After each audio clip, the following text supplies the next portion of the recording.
Okay, this is Dave with the Shepherd School, and today we're going to make a Mesophillic cheese culture from buttermilk. Meso means medium, philic means loving, medium loving, talking about temperature. So this is the colder of the two cheese cultures. Later we're going to do thermophilic cultures from like yogurts. This is good for making like sour cream, some cheddars, you know, some of the lower temperature cheeses. So all you do is get you some room temperature buttermilk, okay? Pour about 2 cups of it in a container, okay? And then you let it sit out for about 10 hours at room temperature. If it's not room temperature, it might take a little longer. You might want to cover it up with a piece of cheesecloth or something so you know, your cat or whatever don't get into it, or you know, or bugs or whatever.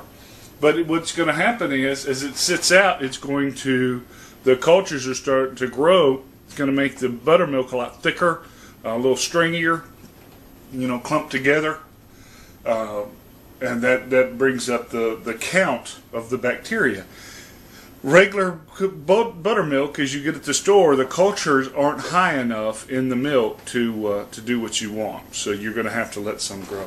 So we're going to come back 8 hours and let this sit out overnight and show you what it looks like. Okay, so we've let it sit out overnight, and I don't know if you could tell, but it's a lot thicker, and it's kind of got a little bit of a crust on there. It's a whole lot different from when it came out of the container. Okay, so now what we're going to do is we're just going to pour it.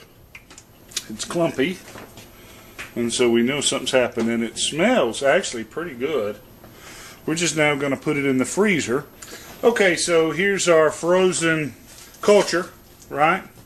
Little ice cubes. Each one of these is the equivalent of an ounce of culture. So if your recipe calls for an ounce of culture, it's just one of these little ice cubes. And all I'm going to do is I'm just going to put them in the plastic bag here and throw them in the freezer. And I'm going to keep one little bag as a leftover, you know, so when I use all of them but the last bag of a couple of these, I use them to inoculate another batch of milk to make some more starter. So that's all there is to it. And until next time, you can always catch us online at www.tngun.com.